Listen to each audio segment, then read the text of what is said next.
A few months ago, I dropped my way too early top 10 for the Heisman for the 2021 college football season. Not a whole lot has changed, but we're less than 2 months away from the season beginning, so I thought it'd be fun to drop my updated rankings. Before we get to my list today, make sure to hit that subscribe button and turn on those notifications if you're new to my channel. If you love college football content, then this is definitely the place for you. Kicking off our list at number 10 is Miami quarterback Diera King. When he's fully healthy, King is one of the best dual-threat quarterbacks in the entire country. Back in 2018, while with Houston, he had 3,700 yards with 50 total touchdowns. Last year was his first season with the Hurricanes, and his numbers were definitely solid, but not Heisman-winning kind of numbers. He had 3,200 total yards with 27 touchdowns. If he's going to have a shot at winning the Heisman, he's going to need to put up similar numbers to his 2018 season, which he's definitely capable of doing again. He has a full year of this Miami system under his belt, and he returned to the Hurricanes for a reason. Usually, if you win the Heisman, you have your Heisman moment. Well, he's going to have a prime opportunity to do so in week 1 of the season when the Canes take on Alabama. If Diera King can somehow pull off this upset and have a great game, he might already cement himself as the early season frontrunner. Up next at number 9 is a guy that I really want to have much higher, but his school is likely going to prevent him from winning the award, and that's Liberty quarterback Malik Willis. If you watched my video on him from a few months ago, you know that I'm really high on him. He had a fantastic season for the Flames in 2020, and I think he's going to be even better this year. In 2020, he threw for 2,200 yards with 20 touchdowns while rushing for nearly 1,000 yards with 14 rushing touchdowns. He also did this in only 10 games. He'll likely have 3 more games under his belt for the upcoming season, meaning the numbers are going to look a whole lot better. This is a guy many experts think can be a first rounder in next year's NFL draft. With the full season, I think that Willis can easily be a quarterback that throws for over 3,000 yards while rushing for 1,000 yards with at least 40 combined touchdowns. Last season was a very historic one for Liberty, and I expect them to be just as good this season. The only problem, though, is the fact that the Flames play absolutely nobody. Their only chance of playing a potential top 25 team is when they play Louisiana at the end of the season. If he has any hope, he's going to have to put up insane numbers throughout the entire year and have Liberty just dominate their opponents. Now, it is a long shot, but I think he has a chance to put up the best numbers in all of college football this season among quarterbacks. Coming in at number 8 is Georgia quarterback JT Daniels. We saw a limited sample size of him last season, but it was a pretty good one. In 4 games, the Bulldogs went 4-0 with him as the starter and looked like a completely different team. He threw for 1,200 yards with 10 touchdown passes.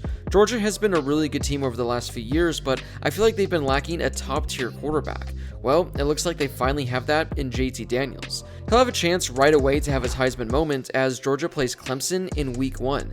This will be his best chance at picking up a win over a top opponent as Georgia doesn't play Alabama or Texas A&M this season. If Daniels has a great game and they beat Clemson, he can have himself a very strong campaign for the Heisman and, just like Diera King, be the early season frontrunner for the award. Up next at number 7 is our only running back that makes this list, Iowa State running back Breece Hall.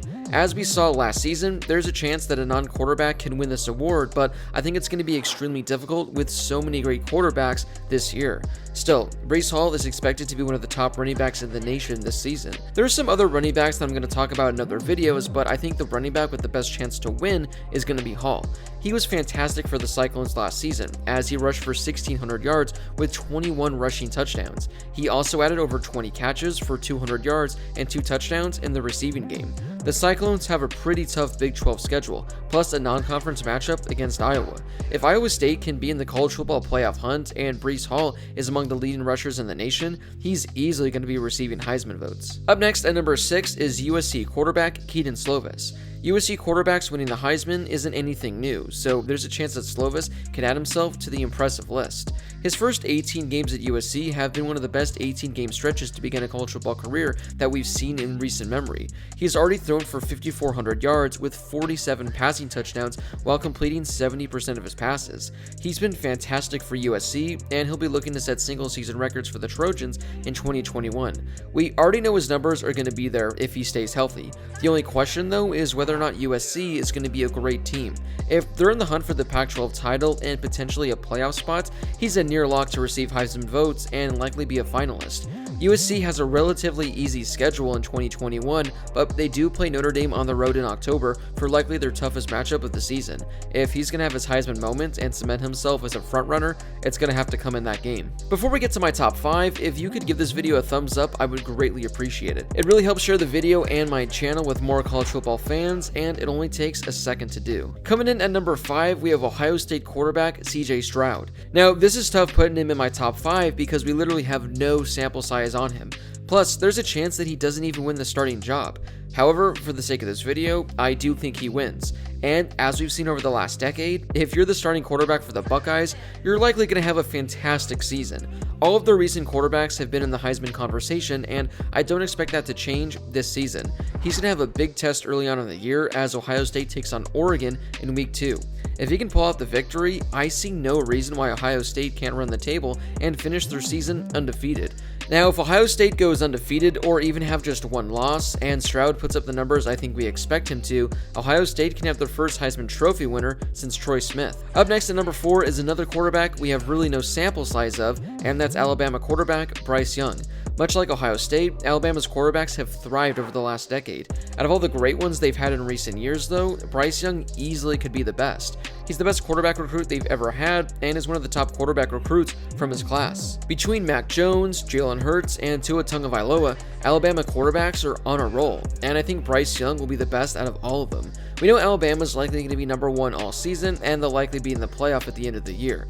Well, if they are, and Bryce Young puts up the numbers I think we all can expect, well, you can just reserve his seat at the Heisman ceremony right now. Coming in at number 3 is yet another small sample size, but it was one that really got us excited. Clemson quarterback DJ Ungale. We only really saw what he could do in 2 games last season, but boy did he look good. He appeared in 9 total games last year, but he made 2 starts in the absence of Trevor Lawrence. In a win against Boston College, he completed 73% of his passes for 350 yards and 2 passing touchdowns, while also adding a rushing touchdown.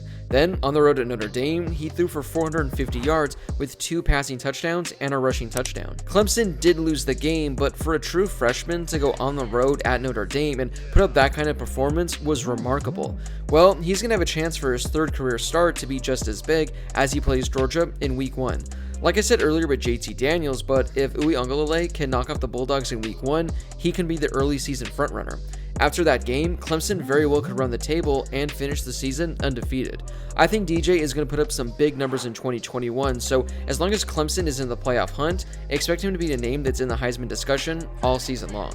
For my final 2, these are the 2 players who I think are going to be close to locks as being finalists as we have. Of course, anything can happen this year, such as injuries and their performances being underwhelming, but I think both of these next 2 guys are guaranteed to be finalists. At number 2, though, I do have Oklahoma quarterback Spencer Rattler. Like I said with USC quarterbacks earlier, Oklahoma quarterbacks are a more recent sample size, considering 2 Sooner quarterbacks have won the Heisman, with the 3rd being the finalist over the last 5 years. Spencer Rattler very easily could be the next in line. As a starter for the first time last year, Rattler threw for over 3,000 yards with 28 passing touchdowns, while rushing in 6 touchdowns in only 11 games. I think you can jot him down for a 40 touchdown season in 2021 fairly easily. Their schedule is interesting, as there are quite a number of games I think will be tough for the Sooners. If he's having a great season along with Oklahoma, he's going to have a chance for his Heisman moment in the second to last game of the season when it comes against Iowa State. Actually, that has a chance to be a game with Heisman implications for both teams. But coming in at number 1 is my early pick months ago, and my pick as we enter the season, North Carolina quarterback Sam Howell. Earlier, I talked about Keaton Slovis having a great 2-year sample size, but that's got nothing on what Sam Howell has done for the Tar Heels. Through his first 2 seasons, he's thrown for over 7,200 yards with 68 passing touchdowns and only 14 interceptions. He's also added 6 rushing touchdowns and 2 receiving touchdowns for good measure. He's been one of the best quarterbacks in the nation over the last 2 years, and I think he's going to be the best in 2021. The good thing for North Carolina is that they avoid Clemson likely until the conference title game, so that's one potential loss that they can avoid. The Tar Heels still have a pretty tough slate though, as they open up at Virginia Tech to begin the season and have a 3-game stretch in October where they play Florida State, Miami, and on the road at Notre Dame. If he can make it through these games and North Carolina is still in the playoff hunt, Sam Howell should very easily be in the running, especially if he puts up the numbers I expect him to put up. Well, there is my current preseason Heisman top 10 list. What are your thoughts on the players that I included? Was there a name that I didn't mention that you think has a shot of winning the Heisman? Was there a player on my list that you thought was too high or too low? Drop a comment down below and share with me your thoughts. If you enjoyed this video, make sure to hit that subscribe button and turn on those notifications so you're notified when I post my next video. If you love college football content like this, then this is definitely the place for you. As always, thank you guys so much for watching, and I'll see you all in my next video.